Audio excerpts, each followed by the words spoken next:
एक लड़का जो करीब 22 साल की उम्र का था, वह अत्यंत गरीब था।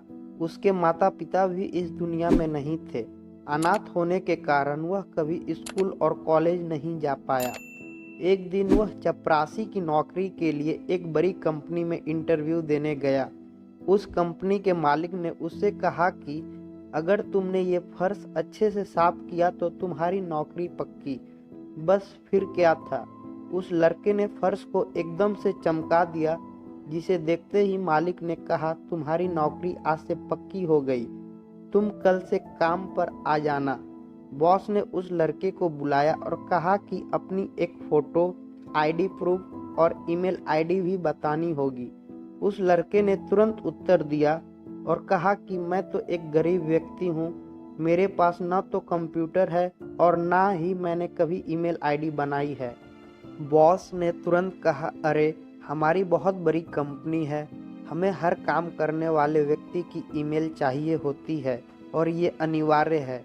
आज के युग में अगर तुम्हारी ईमेल आईडी नहीं तो तुम्हारा कोई अस्तित्व नहीं, हम तुम्हें इस नौकरी पर नहीं रख सकते। यह सुनकर उस लड़के को बहुत दुख हुआ और वह निराश होकर वहां से खाली हाथ घर लौट आया। अब उसके जेब में मात्र 500 रुपए थे। उसने फैसला किया कि वह सब्जी बेचकर थोड़ा पैसे कमा लेगा। उसने 500 रुपए के टमाटर खरीदे और सिर्फ 2 घंटे में उसके सभी टमाटर बिक गए। उसने फिर से 500 रुपए के टमाटर खरीदे और वे फिर बिक गए। इस तरह उसने एक दिन में 3 बार 500 रुपए के टमाटर खरीदे और सारे टमाटर भी बिक जाते हैं। दिन के अंत में उसे काफी मुनाफा हो गया। घर आकर उस व्यक्ति ने सोचा कि अगर मैं इसी तरह सब्जी बेचता रहूं तो काफी मुनाफा कमा लूंगा। उसने 6 महीने तक यही काम किया और जब उसके पास काफी रुपए इकट्ठा हो गए तो उसने सब्जी की एक दुकान खरीद ली। अब उसका काम बहुत अच्छे से चलने लगा था। बहुत जल्द उसने ट्रक से सब्जी बेचनी शुरू कर दी और देखते ही देखते उसने सब्जी बेचने का होलसेल काम शुरू कर दिया। अब हर दिन वह 10 से 15 ट्रक सब्जी डिलीवर करने लगा, जिसके लिए उसने कुछ व्यक्तियों को काम पर रखा था।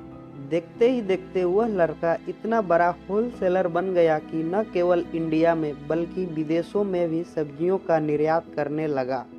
कुछ ही वर्षों में वह लड़का फूड रिटेलिंग में इतना बड़ा नाम कमा लिया कि देश के बड़े बिजनेसमैन में उसकी गिनती होने लगी थी। एक दिन उसने सोचा कि क्यों न मैं अपनी इंश्योरेंस करवा लूं। इसके लिए उसने एक इंश्योरेंस करने वाले को घर पे बुलाया। जब ब्रोकर उस व्यक्ति की इंश्योरेंस कर रहा था तो उसने उस लड़के का ईमेल आईडी पूछा, तो उस लड़के ने कहा कि मेरी ईमेल आईडी नहीं है। इतना सुनते ही उस इंश्योरेंस ब्रोकर ने बड़ी हैरानी से पूछा कि आपका इतना बड़ा बिजनेस है लेकिन आपका ईमेल आईडी नहीं, ऐसा कैसे हो सकता है? उस ब्रोकर ने कहा, क्या आपको पता है अगर आपका ईमेल आईडी होता तो आप आज कहां से कहां होते? यह सुनकर वह लड़का कुछ वक्त शांत रहा और उसके बाद बोला, अगर मेरा ईमेल आईडी होता तो आज मैं मात्र एक चपरासी होता। यह बात उस इंश्योरेंस ब्रोकर को तो समझ में नहीं आई, लेकिन आपको शायद अच्छे से समझ में आ गई होगी। दोस्तों, अगर आज आपके साथ कुछ अच्छा नहीं हो रहा है तो निराश मत होइए। क्या पता आपके लिए भगवान उससे भी बड़ा कुछ सोच रखा हो। जिंदगी में आगे चलकर कई ऐसे नए रास्ते खुलेंगे, कई मौके मिलेंगे, इसलिए हमेशा कोशिश करते रहिए और मात्र एक हार के बाद धैर्य मत खोइए। क्या पता कामयाबी शायद आपकी अगली कोशिश की प्रतीक्षा कर रही हो। उम्मीद है कि आपको हमारी यह कहानी पसंद आई होगी। इसी तरह के कहानी को सुनने के लिए हमारे चैनल को सब्सक्राइब करना ना भूलें। मिलते हैं अगले वीडियो में, तब तक के लिए राधे राधे।